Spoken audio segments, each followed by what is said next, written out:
Good morning आप सभी को। सभी कैंसर पेशेंट, उम्मीद है महादेव उन पे अपनी कृपा बनाए रखेंगे। मैं भी ठीक हूँ और ठीक होने के लगातार प्रयास में हूँ। मेरे पति भी पूरा सपोर्ट कर रहे हैं, मेरे लोग, मेरी बहनें। एक लंबा समय हो गया है लेकिन फिर भी सबका साथ और प्यार मेरे साथ बना हुआ है और ये अपने आप में बहुत बड़ी बात है, क्योंकि एक समय के बाद धीरे धीरे चीज़ें बहुत अलग हो जाती हैं, लेकिन आप वो का प्यार और साथ मेरे साथ बना हुआ है और आगे भी बना रहेगा, मैं यही उम्मीद करती हूँ।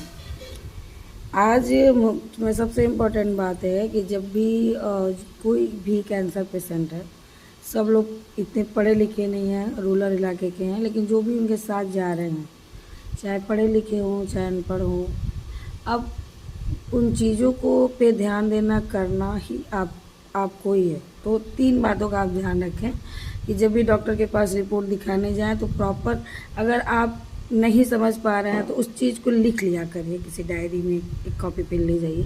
डॉक्टर आपसे क्या कह रहे हैं, कैसे खाना है, कैसे पीना है, क्योंकि जनरली ओपीडी से बाहर निकलने के बाद बहुत सारी बातें दिमाग से उतर जाती हैं कि दवाएँ कैसे लेनी है। आप कीवर्ड से जब मिलते हैं तो प्रॉपर उनसे समझिए। आप दवा लेके जा रहे हैं तो कैसे खाना है, इसके साथ क्या प्रिकॉशन है, ये आपको समझना पड़ेगा। दूसरी बात कि आपका कैंसर किस टाइप का है, ये बात जानने के लिए में भी हो सकता है कि जब आपके बायोप्सी पहले हुई हो तो भी पता चल सकता है, नहीं तो बाद में जो एक उस टुकड़े को, चाहे शरीर के किसी भी हिस्से में कैंसर है, वो जाता है बायोप्सी के लिए दोबारा। जब उसकी रिपोर्ट आती है तो उसमें क्लियर हो जाता है कि आपका कैंसर किस टाइप का है।